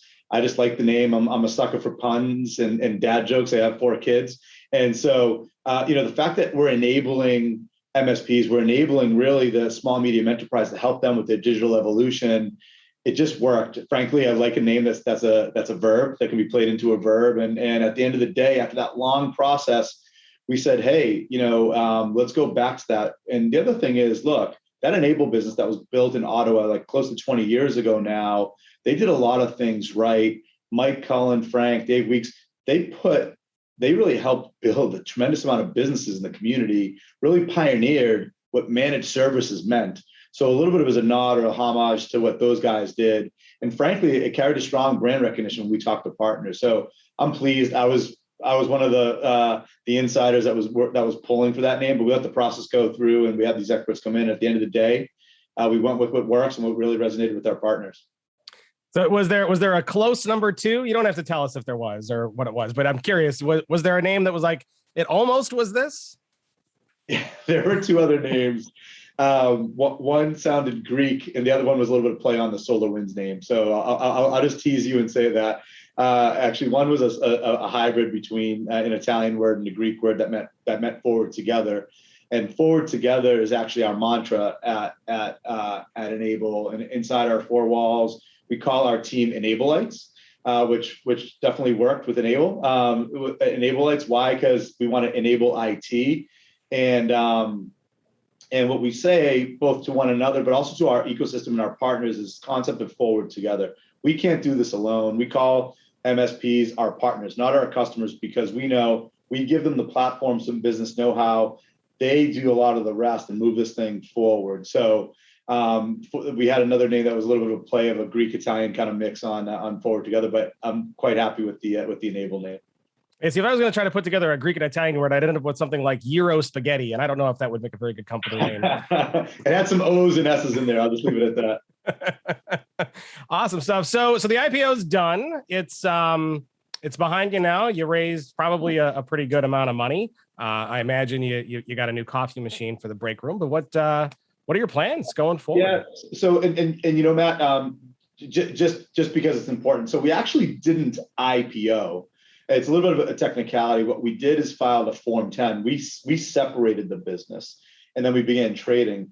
And in doing so, we actually didn't necessarily raise proceeds for that. We did do a private placement. This is all public information. We did a private placement to bring in some new investors. I kept saying the word for the spin was the F word of focus. And part of that focus was to get investors that were focused on growth. So what we did immediately before, or actually simultaneous with the spin, is we did a private placement where we reached out and found a handful of other investors that are in it for the long haul and are focused on growth. So that's what we did. A little bit of technicality, but unlike an IPO, when companies IPO, they raise a bunch of proceeds. We didn't necessarily do that. We did this Form 10 separation. But in any case, the core of your question is the right one. What are we doing with the spin and where we're investing? I'm investing in 3 core areas. Number one, in R&D, where we're bringing in folks. We brought in our CTO, we brought in our CISO. So I'll be bringing in an R&D on 2 fronts. One, so we can accelerate our development of the platform. When we ask MSPs, why do you stay with N-able? The thing that they almost always say, it's all the things you bring to us, things that we build, programs that we give, partnerships that we provide. And that key part of that centerpiece, that fabric, if you will, is that platform. So how we can make that platform and add things to it faster, scalable. We're throwing a lot of R&D there. Throwing also a lot of R&D in security. It's top of mind, should be top of mind with every MSP and every SME. How do we make products more secure? How do we add more security products to the portfolio? So we'll be investing in there with Dave McKinnon. So that's one big area. Second big area is on customer success. I'm bringing in folks that are not quota carrying. They have one job, and that job is to help with the growth of MSPs. That's it. They're there, wake up every day, talk to their MSP partners. How can I help you grow? Because the beautiful thing about our business model, if the MSPs grow, we grow. If they're doing right and servicing SMEs and retaining those customers and expanding those customers, so are we. So it's this beautiful relationship. And we've effectively evolved from being more of a sales organization to more customer success because of this symbiotic kind of relationship that we have. And then the last one, we're going to be adding more boots on the ground internationally. The US, the UK, Australia, and even Benelux, the Nordics have been pretty much on the forefront of managed service providers, but now the rest of the world is really waking up to what the power could be. So we're putting more boots on the ground to help with that evolution. So, John, you did a lot of acquisitions as part of SolarWinds. Now that you're independent and you do have some money via the private placement and so on, should people anticipate more acquisitions, maybe a heightened pace of them? Sure. It's a good question. It's questions actually, Rich, I get from investors a good amount of times too. I'll tell you exactly what I tell investors and exactly what I tell our employees. And I'll go quick. We start with the need of the small, medium enterprise. And we recognize what that need is or what that need is going to be. And then we ask ourselves, are managed service providers going to be scratching that itch? And if the answer is yes, then we say, okay, is this something that we should build ourselves? And we have many instances of that. Our patch, our backup, our cloud-to-cloud backup, those are all homegrown technologies that we have. Should we partner? In the case of SentinelOne, that's what we decided to do. Integrate, take some of their technology, mix it with some of our technology, make it MSP ready and friendly, and integrate it that way. Or should we acquire? And we go through that process. And if we acquire, we always want to make sure it's purpose built for the MSP. I can't emphasize that enough. There's a lot of software out there. And my MSPs know it's not built for them or doesn't have a support or success organization for them. It's a little bit of a struggle. It's a little bit of a kludge. And so we want to make sure it's purpose built. But so, yeah, we'll continue. We have actually a pretty good discipline in-house.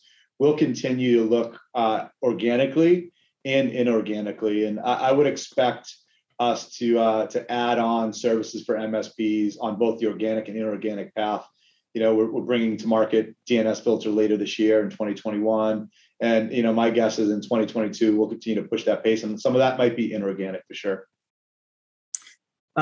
So, no surprise to you, as you know well, there are a lot of people in our audience who are suspicious, let's say, about private equity firms. 2 of the biggest investors in N-able are Thoma Bravo and Silver Lake. What would you say to somebody listening or watching right now who is concerned about their priorities or their influence on the company? Sure. I've said this before. The term private equity is a very broad term, right? There are, and really it starts. You have venture capitalists, you have angel investors. That's private equity. You also have different shops that recognize or call themselves private equity, and even within that, there are different flavors. There are some private equity shops. Their job is really to squeeze the juice from the fruit, and they're really all about driving profit and dividends back to their shareholders. And that's good. That's their play. Thoma Bravo and Silver Lake have given me a really clear, concise message. Grow this business. They are very much growth private equity folks. They want to do so responsibly, and we recognize ourselves as like a rule of 50 company.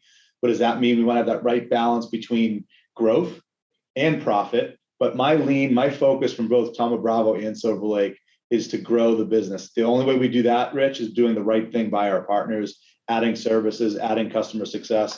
I always have my handy snowball. There it is. Hereby, for me, to remind me and my team, but also to my customers, when we think about our roadmap, we think about what we do, we have to be in it for the long term. We're not a business that can overnight make some crazy hockey stick, smash our quarter, smash our year. It is a snowball business. We have to be in it for the long term.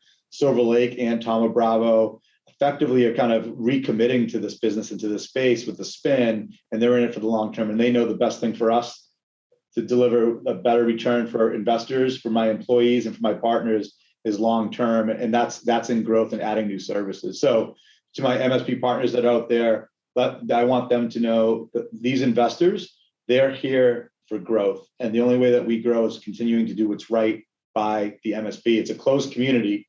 And if you're not doing the right thing, if you're not producing a quality product, if security is not top of mind, if your customer success is not where it's going to be, this community will let you know, and this community will spread the word pretty quickly, and your snowball will melt. And so that's not what we're about, and that's not what our sponsors are about either.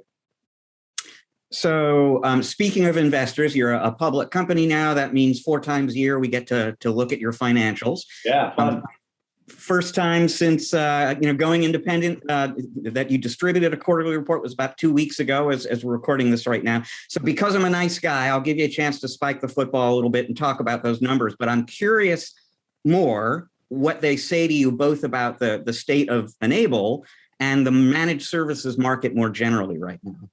Sure. So it's a funny process, right? And just for the folks that are watching that might not have public company experience, just what happens is every quarter you give Wall Street guidance, and you talk to them about what you believe your top line is going to be and what your bottom line is going to be, and you tell them about some of your strategic initiatives.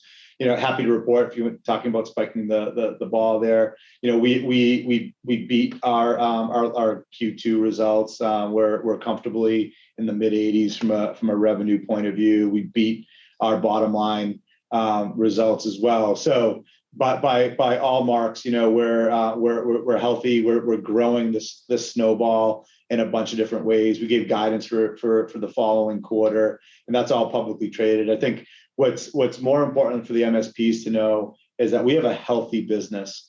And as this world's gotten a little bit more complicated, Rich, MSPs need to think twice about their tech stack and who they're partnering with, because this is a long-term partnership. Our products, our platform is the central nervous system for these MSPs. And they need to make sure that they're partnering with someone that has both the ability and the willingness to invest in the business. And at the scale that I'm at, we've guided that we'll be about a $340+ million business this year. At the profit levels I'm at, what does that mean? I can invest in the business. I have the ability and the willingness, and they can hear that from me directly, to make sure we're investing in security, in their product, and in customer success. So hopefully that's the takeaway. They're seeing the momentum in the business. By the way, strength in the Enable business is a good indicator for strength in the channel. And I want the MSP partners to know the world is very much awoke. Awoke, I guess, is a new so they're very much awakened to the fact and the power that the MSPs provide and how they're servicing small, medium enterprise. Small, medium enterprise IT spend is on fire, and the MSPs provide the keys or the access to that spend, and investors are aware of it. companies are aware of it, leadership teams are aware of it, and we should start getting a lot more focus to deliver enterprise grade software and world-class support for these MSPs. So all good things there as it relates to what it means. And folks should, I'm happy for folks to take a look at our quarters when we publish it. But again, I remind folks, we're in this for the long haul. I will not run our business 90 days to 90 days, quarter to quarter. We will run this business for the long term. And hopefully that's good news when MSPs hear that a CEO is super laser focused on the long-term impact of the business and not so much worried about the 90-day shuffle of a quarter. So, I mean, you've mentioned a few times that one of your top priorities is investing in security. And I'm sure, part of the thinking behind that goes back to the fact you had a front row seat at the whole SolarWinds Orion breach, even though none of that touched any of your products at all. You're well aware of what happened to Kaseya recently, obviously. So, what specifically maybe have you done in the last year, if anything, to sort of ramp up security to maybe better ensure that your two RMM systems are as safe as you can make them? Yeah, and you captured it perfectly, and I appreciate you capturing it accurately and perfectly, because it is important. Every word that you said is important. First of all, it's unfortunate what happened with the folks at Kaseya. And anytime there's any type of attack in the MSP community, our job and my commitment is not for us to optimize or take advantage of that, but to stand with the vendors. We are one community, and so we commit to that. But it was unfortunate. You're right. Two things happened, right, in the last 12 months. We had that vantage point, as you mentioned, in the SolarWinds incident. But the SolarWinds team and Siddhartha did a great job sharing, not just with me, and I was in those rooms, but with the world and three-letter agencies, the learnings that we had to do.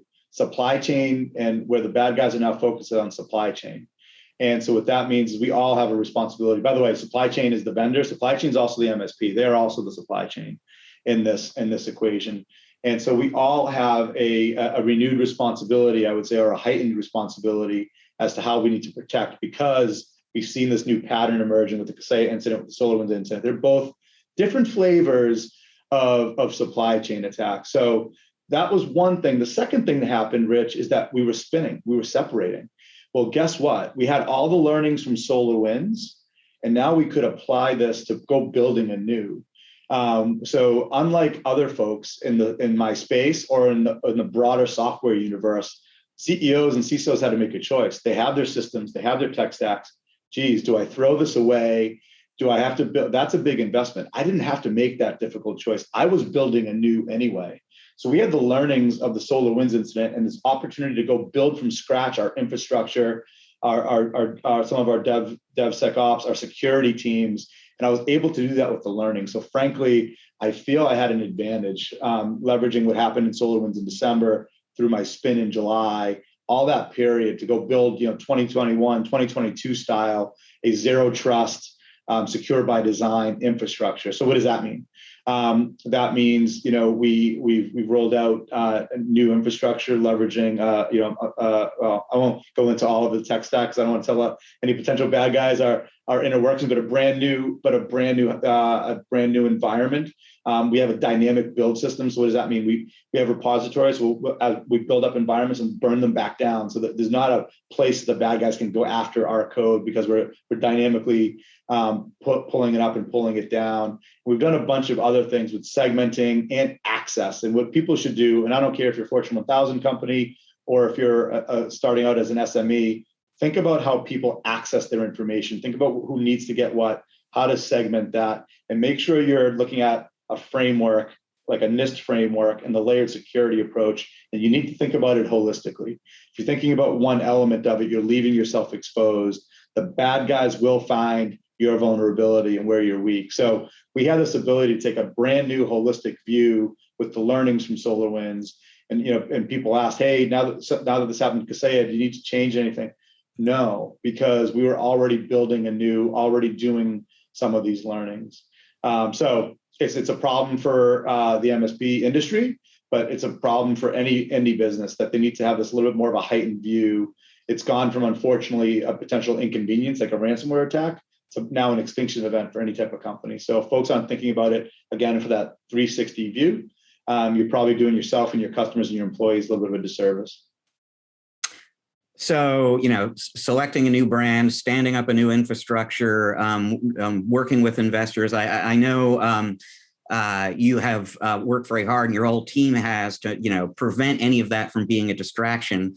But now that the spin is done and you're on to the next era in the Enable story, just tell folks a little bit about, anyone who is concerned about your now being newly independent becoming a distraction going forward. What would you say to them? Sure. As SolarWinds MSP, there was a lot of the business that we were actually running independent. My success teams, my sales teams, my R&D teams, my marketing teams, they were independent already.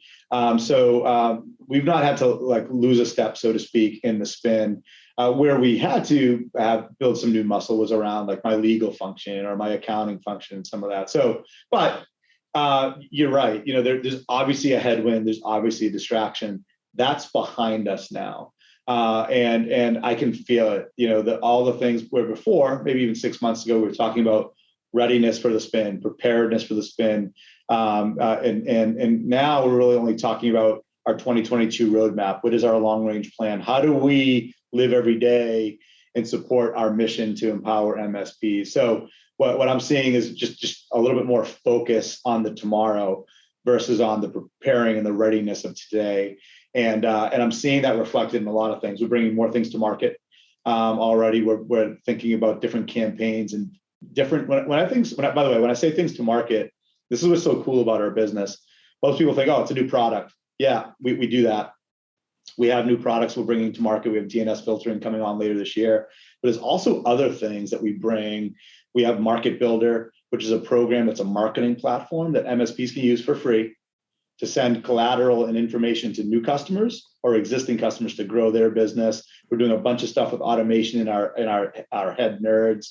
So we're doing a bunch of stuff, and I'm starting to feel an acceleration overall on the business as it relates to moving our agenda forward. And that's what I'm excited about, is now that the spin's behind us, the team, my leadership team, me, my CFO, my CTO, they can focus. And the other thing is we have a brand new, complete team for the first time. As part of SolarWinds, we had a CTO of SolarWinds, very smart person. But now we have our own CTO of Enable that can be 100% dedicated to the needs of the MSP. And just that level of focus, same thing, a CISO who's completely dedicated to the needs of the MSP and the Enable business. So that level of focus brings with it a velocity, and we're beginning to see that velocity take shape. So I'm pretty excited what the future holds for sure. John, it's fascinating when I listen to a CEO like you talk, because it's everything that's going on in the business, from like you're saying, accounting and this team and that team. It's got to be so much to keep track of and so much of a drain on your time. Like, how do you find time to do? You said you have 4 kids. How do you find time to even see them? I have 4 kids. I coach every one of them in soccer. I coach a couple of them in baseball. So it's important.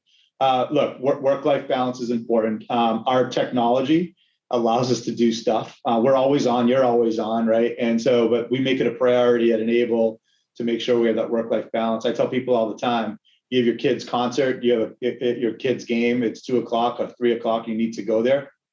You better go there. But if something's urgent, if an MSP is waiting for us and I need to hop on at 8 o'clock to get something done, we'll do that. So it's making sure you have the right life-work balance.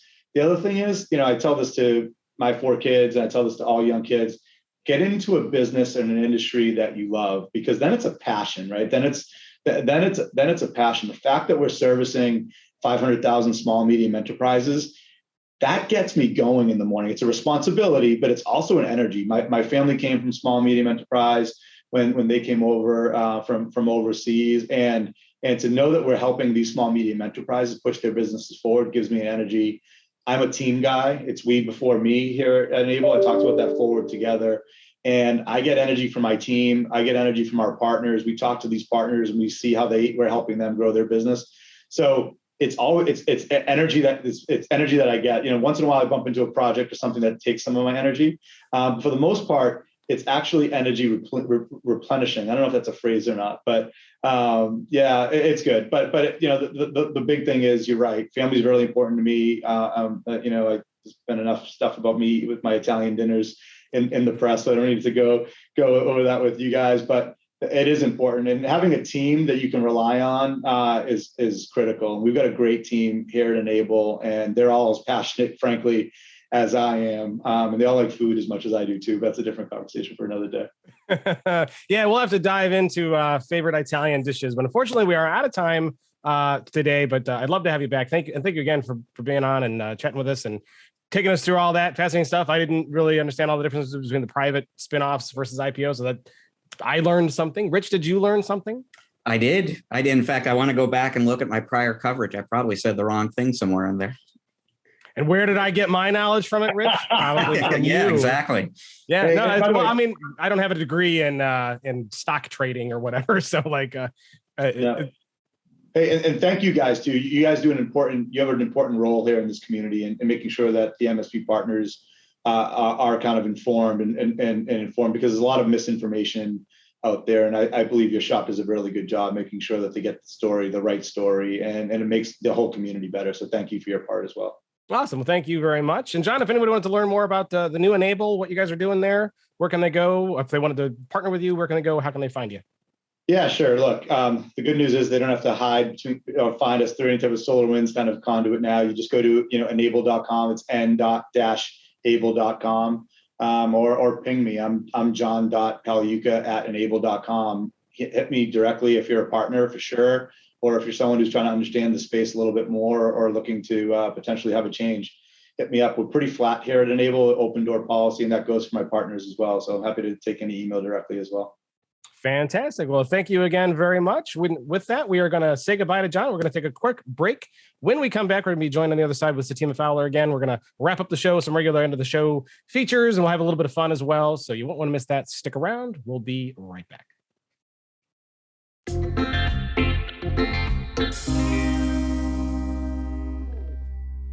And we are back here with part 3 of this particular episode of ChannelPro Weekly. Satima Fowler joins us once again after that interview. Now, Rich, I want to stop a great interview with John, by the way. Like, that was fascinating stuff. It's amazing how down to earth he is, but how he's a really smart guy, and he's got a lot going on there. Do you have any takeaways from that interview that you wanted to highlight?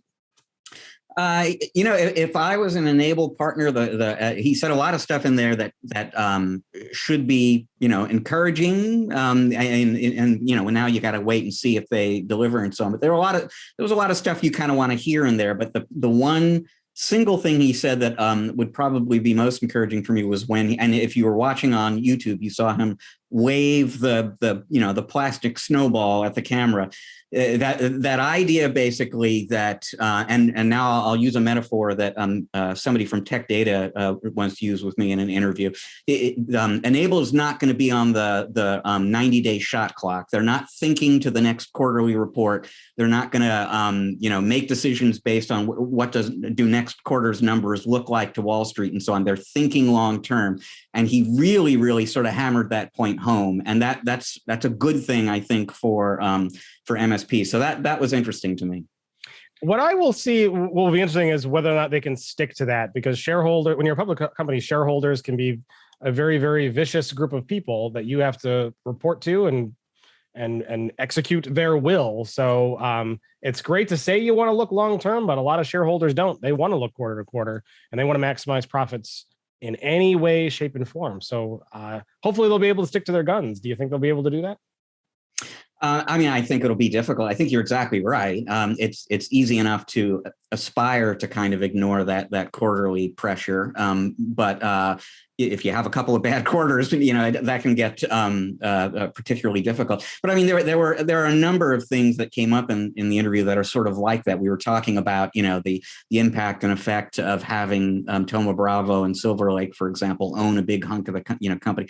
Nothing to worry about there, folks. And I absolutely believe that that's how they are going into things. And then it's the same story. Can they follow through on all of those good intentions? We can only hope. Satima, unfortunately, you weren't able to see that interview before it went. But what are your thoughts on it anyway? Well, I'll for sure check it out. I mean, with so much I think staying as long as there's a good product roadmap and people can stay focused and deliver innovation and how to help MSPs with growth, with sales, marketing, keeping client retention and helping us grow. I think all that will help. And of course, kind of making sure that they're not always chasing shiny pennies, but still be forefront of what our end client, the small business owners need, and then helping us deliver that. Very, very, very true. Yeah, I hope they're able to do all of that and more. But I guess time will tell, and we'll just kind of see how it goes over time. So Satima, I'm glad you're still here with us on the other half of the show. You having fun? I'm having fun. You guys are always a blast. It's a pleasure to be here. I'm glad to hear it. And we're going to have a little bit more fun. I think the last time you were on, we did play a little game with you that we call 5 questions. Probably back then, it was probably newer segment back then, Rich. I'm trying to remember when we first started playing that particular game with folks, but it was a little before that time. And it's a fun segment. And we had a good time last time. We want to do it again. So we're going to rename it. We're going to play 5 more questions with Satima Fowler. For those who, I got to turn that off. Okay, so for those who are new to the show and maybe you've never seen it before, we play a little game called 5 questions. We will ask Satima 5 questions off the top of our heads. That's the whole shtick here. We do not script them in advance. We don't write them in advance. We have to think of them on the fly. I guarantee the questions will be off topic and probably ridiculous, especially the ones that I ask. But the whole goal here isn't to embarrass you or get any gotchas. It's just to have fun, get to know you a little bit more, and maybe have a laugh or two. Are you ready? Oh, I don't know, but I'll give it a shot. All right. Rich, I'm feeling generous today. First question to you. Well, as long as we've been talking endlessly about McDonald's and making people hungry up to this point in the show, you've got a large fries mentality, Satima, but you're in a McDonald's and that's the one thing I'm not allowing you to order. What do you order? Oh, easy. That's the cone, the vanilla cone. She's going dessert at McDonald's. Interesting. And you go pure vanilla, not the swirl. No, not the swirl. You don't, no, you can't mix the chocolate. No, pure vanilla.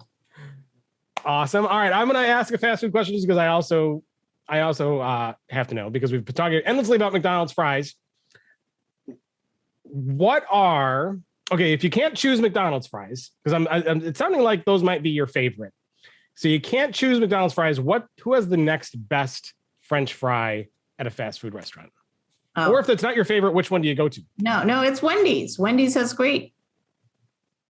But then Five Guys, but it's different. Five Guys is not the super crispy and stuff, but it's nice and the steak cut fries. Yeah, so you're a little more of a thin cut fry. I like the thin and crispy. Yes. Yeah, I used to not like Wendy's fries until they redid them, and now they're actually much better than they used to be. Yeah, and can I tell you the best thing ever? If you only have $3 to your name, go get a McDonald's fries and the vanilla ice cream. And this is going to seem the weirdest and yuckiest part, but don't knock it till you try it. You take the French fry and you scoop up the ice cream and you eat the two together, the salty and the sweet. So the French fry is the ice cream delivery vehicle in this scenario. It's like the spoon. Yeah. So look at this, right? You won't mix chocolate and vanilla, but you'll mix fried potato and salt with vanilla. Because it's so good. I've never tried. And you know what? I'm not going to knock it until I try it. So I think after the show, I'm on my way to Mickey D's and I'm going to see how that combination works, because it sounds interesting. So last time in the last show, we talked about sexy sass. So this is the sexy snacks. Yeah. Sexy snack. Snacks. Try the sexy snack and let me know how you like it. I love it. All right. Rich, question number 3 to you. So this may be a really, really obvious question, but it might not. I'm curious enough to know that I'm going to go ahead and ask it anyway, because you split your time between Rochester, between New York and Florida to at least some extent. Do you have a clear preference in terms of weather? Oh, yeah. I love hot. I am so ready for hot. People say, how can you stand Florida in the summer? I was like, much better than standing all the snow. So hot doesn't bother me. Love everything about the palm trees swaying, all that. So she likes the warm weather as Love opposed to the cold. I guess a lot of people would. I guess I'd like warm, but not too warm, But I don't know. I'm from the Midwest, so winter's kind of normal around here. Very interesting stuff. All right, so question number 4. Let's see. You are standing on the beach in Florida, okay? And you have a choice of outdoor beach activities. Which of these do you choose and why? Do you choose sitting in a chair and drinking, water skiing, or what's another outdoor water activity, Rich? Or motor, like maybe not water skiing, but like paddle boating? Wow. Okay. So I'm having a tough time between two of them. Definitely not water skiing. That's not happening. But some days I would say I just want to chill and just rest and look out at the water with my beverage of choice in my hand. But some days I'd be like, that's kind of boring. I need to get, I want to go rent a jet ski and get on a jet ski. So jet ski. So maybe not water ski, but jet ski. But like, you're into like the water sporting, like not just swimming in the pool, but like you'll get out on a jet ski or whatever. And not too much, but I'm getting into it now that I'm in Florida. There's water everywhere. How can you not do some water sports? So I am making myself do it, and I actually like it. What about parasailing? Have you ever done that? No, I'm scared of heights. Okay, so last question for me, for A or B, whatever. I'm allowed to do that. Can I tell you my favorite thing though, even though you didn't ask? So I was actually just about to ask, so that's funny. Go ahead. Surf fishing. That is my favorite waterfront activity now. So literally you don't need anything other than your fishing rod and your bait. And you go out there and you cast it right from the sand, no boats, nothing. You don't need any of that. And you catch amazing fish, and it's so much fun. You never know where you're going to catch in the ocean. Interesting. So you like fishing. Love it. Satima, you are an enigma wrapped up in a question. I got to tell you. Very, very interesting. Question 4C. What is your favorite beach drink? Skinny margarita. Not too much sugar, because you know the healthy part. So good. Not too much sugar. Excellent stuff. And like straight plain margarita, like classic, or do you like the different on the rocks? I don't like it in the ice. Like I like it just like, some good silver tequila. Like I would say, Don Julio, the Milagro. I like that. So any white silver tequila, some lime juice, and club soda. That's it. Ooh, that does sound good. I'm going to get one of those with my vanilla cone and French fries at McDonald's. Do they sell those at McDonald's? I'll find out. Rich, sorry, it was actually, we're like on question 8 now, but whatever. Over to you. So Satima, a few weeks back, we had Rob Bowles on the show as our guest host, and we were talking with him about the fact that when he is celebrating good news, rewarding himself for a job well done, he'll go out and he'll buy a mountain bike. Like that's his indulgence, the thing he likes to treat himself to. What is your indulgence? What do you like to kind of treat yourself to? Like a job well done kind of thing? Yeah. Alcohol. No, I'm just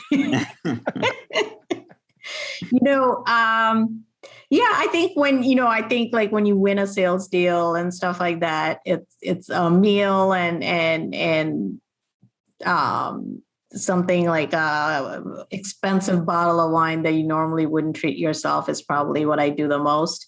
I have bought myself jewelry in the past. I can't deny. One time when I did not win a deal, so this was, Robin Robbins, right? Rich. So when I had competed for she does a Better Your Best contest where she gives away a car. I won it second time. My first time I did not. And I remember telling her and telling, my friends and family that I'm going to buy this like she was giving away a white BMW. I said, just by the sheer fact of applying for this and the fact that I worked so hard this year to get ready for this, I'm going to buy myself a white BMW anyway. So even though I didn't win, I went and bought the exact car she gave away as a reward because I still won. That's awesome. That is really awesome. That's a great story. And I suggest the next time you put that much work in and you get a white BMW, I would like one. So you can buy one for me next time since you already have one. I think you deserve it, Matt. I think so too. Rich, let's get on that. More BMWs for everybody. I agree. Awesome stuff. Well, Satima, thank you so much for playing 5 questions with us. And thank you so much for being here and joining us. I hope you had a really good time. Thank you. I did. Hopefully your listeners got value out of our conversation. You guys always have such good stuff. Good things. I feel like every time I listen to you guys have more insights into the industry. That's awesome. Bringing us all together like that. Well, thank you very much. Help us spread the word. Subscribe to ChannelPro Weekly everywhere podcasts are found or on YouTube. Podcast is there. So subscribe, hit the red button and the bell so that way you get notifications. Rich, why don't you tell us? We didn't have it in case you missed it last week because we had to record it, Eric and I, really early in the week, and there wasn't enough stuff yet to miss. But we do have it in case you missed it this week. Tell us what we missed and what might be coming next week. Well, in terms of the stuff that you may have missed, a terrific way to catch up on that, every Friday on channelpronetwork.com, our website, you will find our In Case You Missed It post written by our own James Gaskin. This week, he's going to be telling you about Google. Google came out yesterday and said, we're going to spend $10 billion on cybersecurity in the next 5 years. Microsoft came out today, actually, and said, chump change, Google, we're spending $20 billion. James will cover that whole trend for you. He's got some new gaming monitors from ViewSonic, a cool gaming headset from Panasonic, and a house in Florida, Gulfport, Florida, that took a couple of months to sell after it was listed because the giant shady oak tree on the property is actually in the kitchen. And James will explain what that's all about there. Good news, by the way, the house did eventually sell despite the fact there's a tree in the kitchen. But James will straighten it all out for you. Next week, as we mentioned, we're going to be in Boston doing the most recent SMB Forum show. And then actually before that, I'm going to be briefly in New Jersey with our buddy Joel Zadespinner at IT by Design's Build It Live event, which is happening. So those are 2 big announcements that are, 2 big events that are happening next week. And I will just say that there is a vendor, an unnamed vendor announcing an unnamed product during our Boston show. And we'll have a write-up on that too. Sounds exciting. Don't want to miss it. I know Satima isn't going to want to miss it. Thank you again for being with us. Satima, if anybody wants to get in touch with you, learn more about you, where can they go? How can they get in touch with you? The best way is Satima Fowler. Go to Instagram.com at Satima Fowler. I promise I will share so much good stuff with you. And then you can also email me at sfowler@iconicit.com. Awesome. We'll put those in the show notes as well. Hopefully people will follow up with you and that'll be great to connect with you. So that will conclude this particular episode of ChannelPro Weekly. I do encourage you to subscribe on Apple Podcasts, Google Podcasts, Spotify, Stitcher, or pretty much everywhere podcasts are found. So go there, hit the button. That way you don't have to worry about checking the site to see if we have a new episode. It'll just show up magically on your phone, and then you can listen to it wherever you happen to be. Take us with you. We want to be in your brain space all the time. Okay? So go and do that. Check out the old shows. If you do want to watch, we're on YouTube. Hit the subscribe button there. Find our channel. Just search ChannelPro Weekly. You'll find it. And then subscribe there. And of course, go to channelpronetwork.com each and every day. That is the website. You'll find the latest news, articles, white papers, resources, downloads, all the stuff that will help you be a more successful thing, like we were talking about at the beginning, the MSP, VAR, IT integrator, all of that stuff. You will learn stuff that will help you do that better. So make sure you go there each and every day. Of course, email address is podcast@channelpronetwork.com. Send us your messages. We want to hear them. If you have any ideas for the show, any things you want us to talk about, any guests you want to have, we want to know, because we would make this show for you. Yes, you. That you see you right there. This show's for you. You let us know what you want, and we'll make that happen. And big thanks again to Tima Fowler. Big thanks to Tima Fowler for being on with us today. Also, big thanks for John Pagliuca, the president and CEO of Enable, for being on with us. And we will see you all in 2 weeks. 2 weeks, folks. No show next week. Come and see us in Boston at our ChannelPro SMB Forum event. And we'll see you the week after with episode 198. Until then.